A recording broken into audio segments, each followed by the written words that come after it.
Hey guys, Darren Bass back at you with a new video today.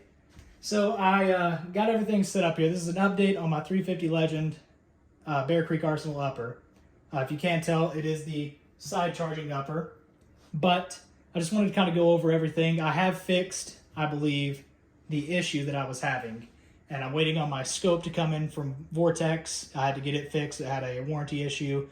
Got it worked out. They're sending it back now. But talking about the upper receiver, it was so much simpler than I thought it was going to be, and I'm glad that it is, because for some people it's not this simple.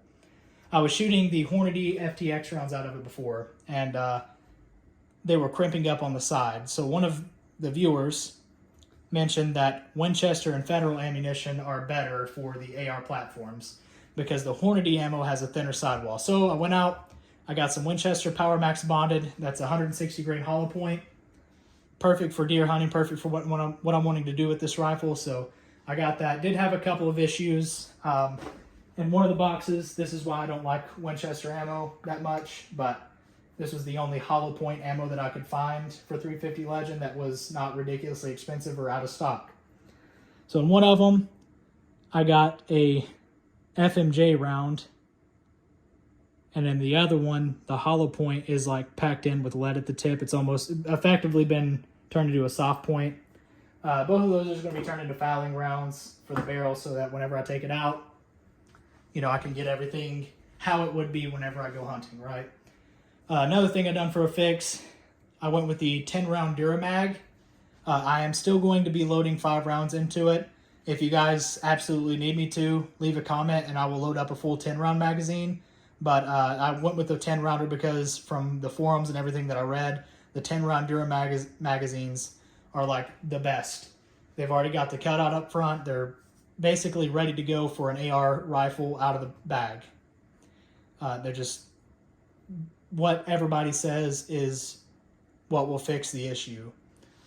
And then the third fix that I found was polishing feed ramps and chamber.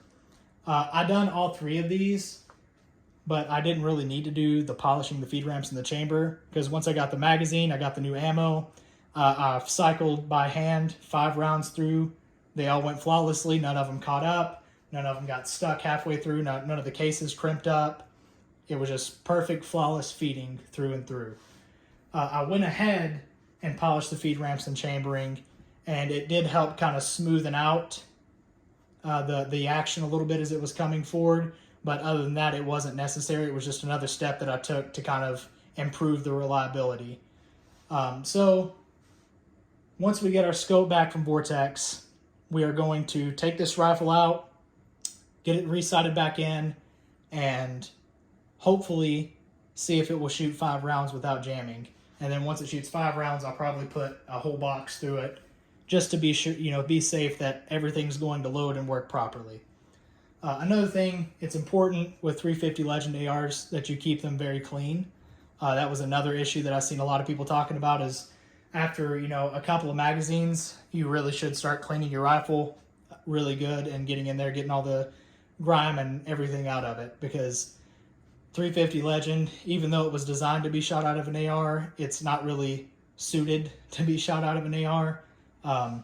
It does work, but for an AR, definitely keep it clean. Another thing I would like to add, and I talked to another viewer about this in a comment section of another video, but with these ARs, especially if you're buying the lower end, you know, less expensive lowers and uppers, expect to have to do little tuning stuff like this. Expect to have to polish feed ramps and try out a couple of different magazines whenever you're going from 5.56 to, you know, 350 Legend or 450 Bushmaster, whatever you're changing over to.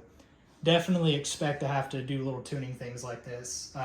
Just because the lower receiver says that they're multi-caliber, it does not mean that they're going to effectively 100% of the time always run that caliber.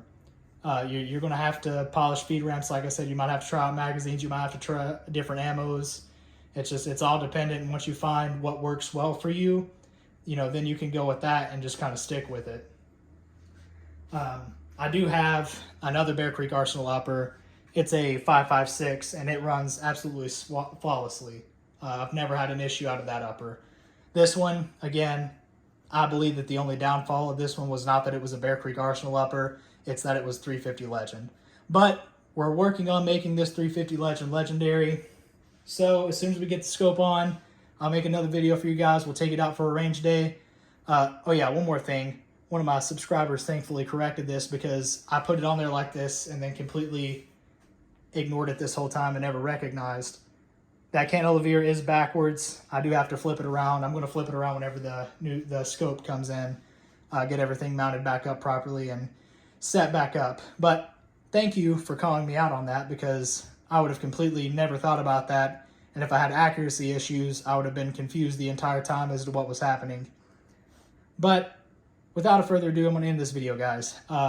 Leave a like, leave a comment if you have any questions about other things that I've needed to do with this rifle. I've got a couple of videos on this already. One was just an overall review, and the other one was talking about the issues that I was having and kind of what I was going to do to fix them. This is the, of course, aftermath of that, where I've hopefully fixed the issue and we'll be able to take it to the range without any issues. But like I said, you got questions, leave a comment. Please leave a subscribe if you enjoyed the video, and y'all have a nice life.